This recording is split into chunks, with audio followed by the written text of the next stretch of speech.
Welcome back to BB22 Racing, everyone. So today we're going to run through how you put a Yamaha R7's slipper clutch into an MT-07 or an FZ-07 for our American viewers.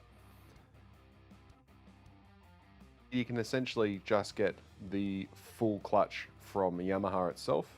There is a parts list we will link below to a forum post.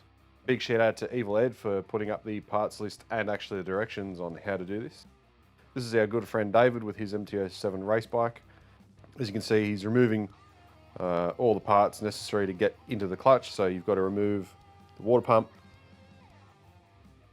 The water pump is actually far nicer on the MT-07 and R7s than it is on the SV650s.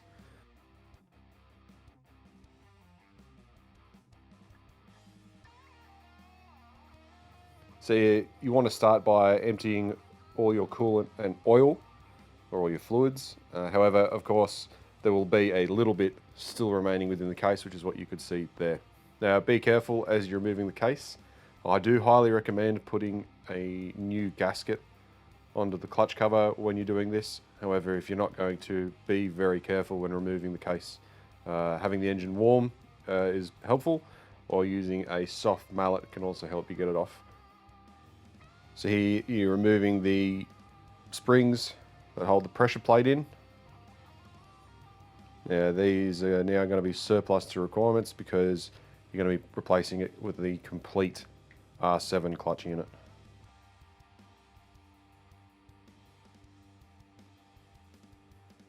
So you can see here David's looking at his clutch plates. He's used this as an engine for racing and track days for a good number of years now. And he was just having a look at the plates to see how well they have been wearing, and they're actually in pretty good nick.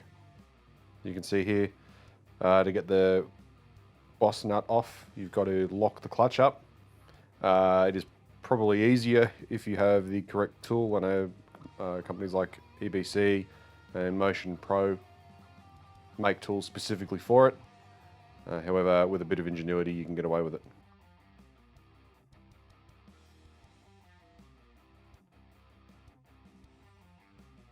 You can reuse these lock washers.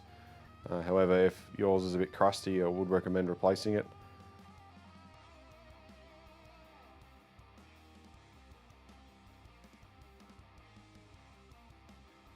You'll have to order all completely new plates.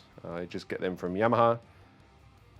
You need to make sure that you soak them in oil first. And then you'll see that final plate there is actually offset. Again, following Yamaha's manual will make life easier for you.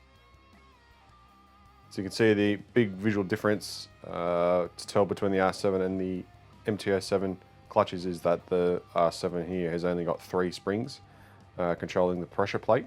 The mount holes are ovaled out, which allows for the ramp effect, giving you your slip on downshift. Again, make sure you follow your torque settings when tensioning those springs down. Make sure you clean the engine rating surfaces on the case. That way, when you put your new gasket on, you're definitely not going to have any issues with leaking. Make sure you follow the Yamaha manual when it comes to the torque settings required for the case bolts. It is very easy to strip threads out of the case and not easy to repair that if you do it. So just be mindful there.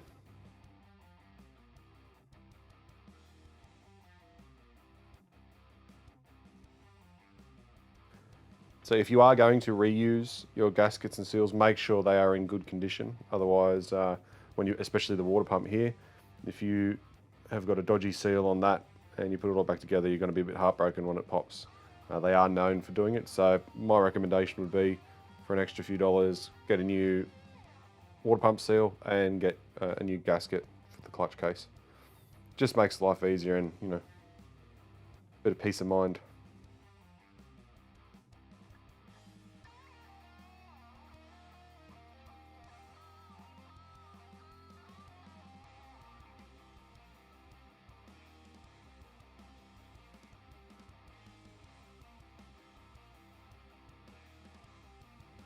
Then once you've got everything back together, just go over and check, tighten everything, make sure everything is at torque settings. Reattach your clutch cable here.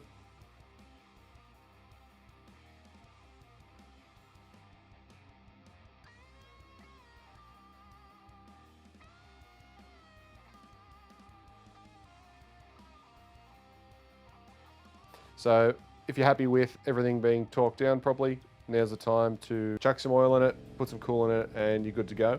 Turn the bike over and make sure it starts, make sure it doesn't blow up or something. You can see here we've got a bit of water dripping. That's because we filled the radiator. We have the radiator cap open. Make sure that pulls all the coolant around, doesn't catch or capture any bubbles. So you can burp the cooling system, leave it warm up, put the radiator cap on, and you're good to go. This footage was actually recorded a few months ago, and David has done the whole Summer Night series racing with the slipper clutch. He ended up winning that Summer Night series, so once again, congratulations to David. So David ended up going more than a second faster by the end of the Summer Night series because he grew more confident and comfortable with the bike. And yeah, he said it is worth every penny, and realistically, it's a very, very inexpensive modification because it's OEM parts. It is far more simple and cost effective to put an R7's slipper clutch into your MT or FZ07 rather than paying for a Suter, Yoyodyne, etc.